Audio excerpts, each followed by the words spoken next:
محرم یا سفر کے لیے کچھ لوگ پوچھ لیتے ہیں۔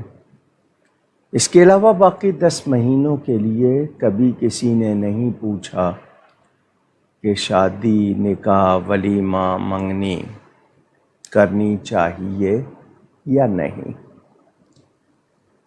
میں اس حوالے سے بہت مختصراً اتنا کہوں گا کہ نکاح کرنا یا ولیمہ کرنا، یہی 2 چیزیں ہیں۔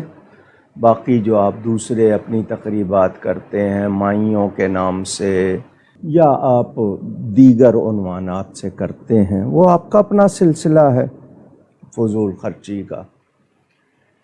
نکاح کسی مہینے میں بھی منع نہیں ہے۔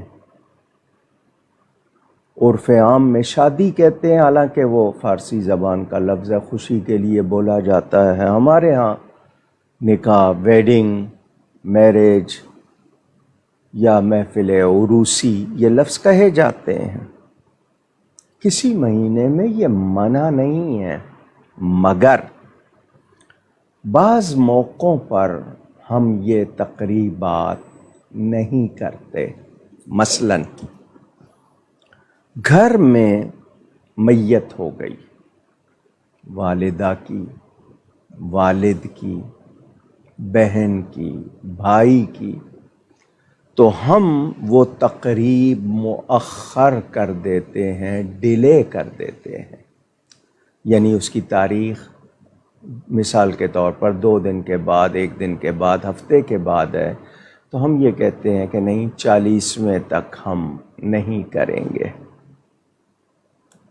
کیونکہ سوگ تو صرف 3 دن ہے شرعی، مگر ایک لحاظ، ایک خیال جو آپ کے ہاں مروج ہے کہ جی انہوں نے چہلم کا بھی انتظار نہیں کیا، تو ایک خطرہ، ایک خدشہ، ایک شبہ کہ لوگ اس کو اچھی نظر سے نہیں دیکھیں گے، تو ہم اس خیال کے تحت وہ شادی کی تاریخ مؤخر کر دیتے ہیں۔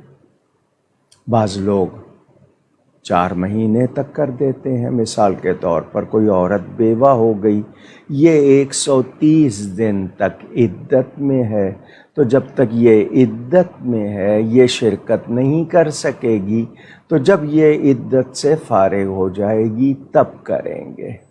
یہ بھی ہمارے معاشرے کا ایک رواج سمجھ لیں، خیال سمجھ لیں، تو ہم ایسا کرتے ہیں۔ یہ ہمارا اس طرح کرنا، یہ ہمارے اپنے ایک مزاج یا معاشرے میں ایک رجحان کی وجہ سے ہوتا ہے کہ لوگ متنفر نہ ہوں، لوگ برا خیال نہ کریں یا نامناسب لگے گا۔ احتیاط ہے یہ، اس کو آپ لحاظ کہہ لیں، حیا کہہ لیں، کچھ بھی کہہ لیں۔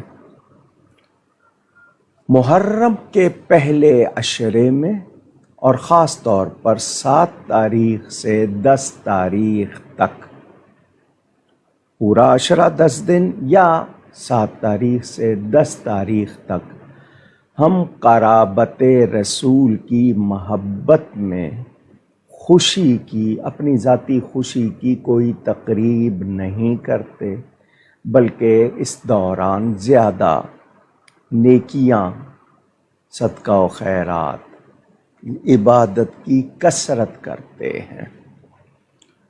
لازمی بات ہے نکاح منع نہیں ہے، مگر تاثر کیا جائے گا کہ ان دنوں میں کیا، تو یہ لوگوں کے نزدیک ہوگا کہ کہیں ان کو اس واقعے کی خوشی ہے، کوئی ایسا منفی تاثر جا سکتا ہے، تو ایک حیا، ایک ادب، ایک محبت، ایک عقیدت پیش نظر ہوتی ہے، اور ہم ان دنوں میں نہیں کرتے۔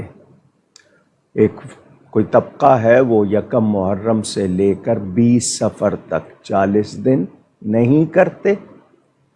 شرعاً اگر وہ سوگ مناتے ہیں تو منع ہے، محض خیال کر کے نہیں کرتے ہیں تو ان پر ہم فتویٰ نہیں لگائیں گے۔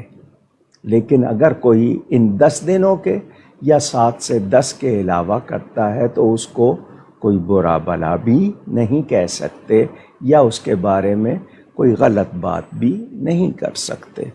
لیکن ان دنوں میں خاص طور پر تاثر جو جاتا ہے وہ منفی ہو جاتا ہے، تو احتیاط یہی ہے اور مناسب بھی یہی ہے کہ ان دنوں میں خوشی کی کوئی تقریب جس میں خوشی کا تاثر ہو ہماری ذاتی حوالے سے، خاندانی حوالے سے، وہ ہم نہ کریں۔ شرعاً منع نہیں ہے، مگر میں نے پہلے کہا اس کا تعلق فتویٰ سے نہیں ہے، ہمارے اپنے اس میں جو رسم و رواج ہیں، حیا ہے، ادب ہے، عقیدت ہے، اس سے ہے۔ تو ربیع الثانی، ربیع الآخر 11ویں شریف کے مہینے کے حوالے سے تو کبھی کسی نے پوچھا نہیں، اور میں نے پہلے کہہ دیا باقی 10 مہینوں کے لیے نہیں، محرم اور سفر کے لیے کچھ لوگ کہتے ہیں۔ کسی وقتوں میں سفر کو 13 تیزی کا مہینہ لوگ کہتے تھے اور اس کے پہلے 13 دن کے بارے میں باتیں کرتے تھے۔ حدیث شریف میں اس کی وضاحت ہے۔ اس مہینے کو کچھ لوگ منحوس کہتے تھے، معاذ اللہ، تو ایسی کوئی بات نہیں ہے۔ یہ صرف پہلے عشرۂ محرم اور خاص طور پر 7 تاریخ سے 10 تاریخ تک اس میں اگر احتیاط کی جائے تو وہ بہتر ہے اور وہ اچھی بات ہے۔